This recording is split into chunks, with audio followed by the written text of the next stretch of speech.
പുറത്തൊക്കെ പോയി വന്ന് കയറി കിടന്നൊന്ന് ഉറങ്ങി എഴുന്നേറ്റ് കഴിഞ്ഞപ്പോഴേക്കും അത്താഴത്തിനുള്ള പണിയൊക്കെ ഞാൻ തുടങ്ങിയിട്ടുണ്ട്. കഴിഞ്ഞ വീഡിയോ ഞാൻ പറഞ്ഞായിരുന്നു നമ്മൾ പൊന്നൂസിനൊരു സാധനം മേടിച്ചിട്ടുണ്ടെന്ന്. അതിതായിരുന്നു ഒരു സ്റ്റഡി ടേബിൾ.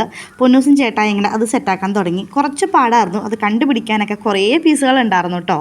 കഴിഞ്ഞ ദിവസത്തെ കുഞ്ഞൻ ചാള ഞാൻ വീട്ടിൽ ഫ്രിഡ്ജിൽ വെച്ചിട്ടുണ്ടായിരുന്നു. അത് വേഗം കുറച്ച് മസാലയൊക്കെ തിരുമ്മി വറക്കാൻ വെച്ചു. കുറച്ച് കറിവേപ്പില കൂടി ഇടുവാണെന്നെങ്കിൽ അതിൻ്റെ മണമൊക്കെ എനിക്ക് ഭയങ്കര ഇഷ്ടമാണ് കേട്ടോ. പക്ഷേ ഇത് കുഞ്ഞൻ ചാളയുകൊണ്ട് കറിവേപ്പില പൊതിഞ്ഞു പോയി. ഇതായിരുന്നു നമ്മൾ ഇന്ന് മേടിച്ച ഇടികല്ല്. എനിക്കത് ഭയങ്കര ഇഷ്ടമായിട്ടോ. അപ്പോഴത്തേക്കും അവരവിടെ ടേബിൾ സെറ്റ് ചെയ്തിട്ടുണ്ടായിരുന്നു. രണ്ടുപേരും കൂടിയാട്ടോ പണിയും. ഒരാൾ കൂടെ കൂടിയിട്ടുണ്ടെങ്കിലും അത് പണിയല്ല, അത് ഉള്ളതിലൊക്കെ സ്ക്രൂ ഇട്ട് മുറുക്കുവാണ്. പിന്നെ അത് അഴിച്ചിട്ട് വേണം ചേട്ടായിക്ക് ഒന്നുകൂടെ സെറ്റ് ചെയ്യണമെങ്കിൽ. അപ്പോൾ ഞാനോർത്തു അവിടെ ഒന്ന് കുറേ നേരം തച്ചിനൊന്ന് പണിയുമല്ലേ. അപ്പോൾ കുറച്ച് ദിവസമായി മേടിച്ച പേരയ്ക്ക ഫ്രിഡ്ജിൽ ഇരിപ്പുണ്ടായിരുന്നു.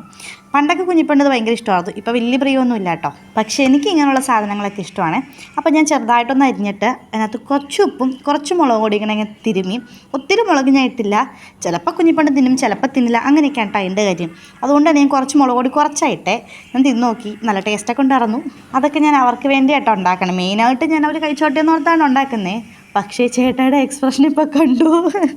ചേട്ടയ്ക്ക് ഇങ്ങനത്തെ സാധനങ്ങളൊന്നും ഇഷ്ടമല്ല കേട്ടോ. ഉപ്പിലിട്ടതോ അങ്ങനെയൊന്നും വലിയ പ്രിയമൊന്നുമില്ല. വേണമെന്ന് ചോദിച്ചാൽ തിന്നും, അത്രയേ ഉള്ളൂ. അല്ലാണ്ട് ഭയങ്കര ഇഷ്ടമോ അങ്ങനെ ആസ്വദിച്ച് തിന്നോ അങ്ങനെയൊന്നുമില്ല.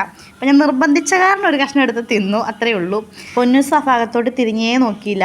കൊണ്ടുവച്ചപ്പോൾ തന്നെ എനിക്ക് വേണ്ടാന്ന് പറഞ്ഞു. പിന്നെ ഞങ്ങൾ ആ ടേബിളൊക്കെ സെറ്റ് ചെയ്തിട്ട് ചോറൊക്കെ ഉണ്ടായിരുന്നു. അത് ഞാൻ വീഡിയോ എടുത്തില്ല, വിട്ടുപോയി കേട്ടോ. ചോറൊക്കെ ഉണ്ട്, പാത്രമൊക്കെ തേച്ചു. സത്യം പറഞ്ഞാൽ കുഞ്ഞിപ്പെണ്ണ് ഞങ്ങൾ ഇന്നാൾ മേടിക്കണമെന്ന് ഓർത്താണ്. അപ്പോൾ ഓർത്ത് സ്കൂളിലൊക്കെ ഒന്ന് സെറ്റ് ആവട്ടെ എന്ന്. പക്ഷേ ഇത് കുഞ്ഞിപ്പെണ്ണ് ഭയങ്കര ഉപകാരമായിരുന്നു കേട്ടോ.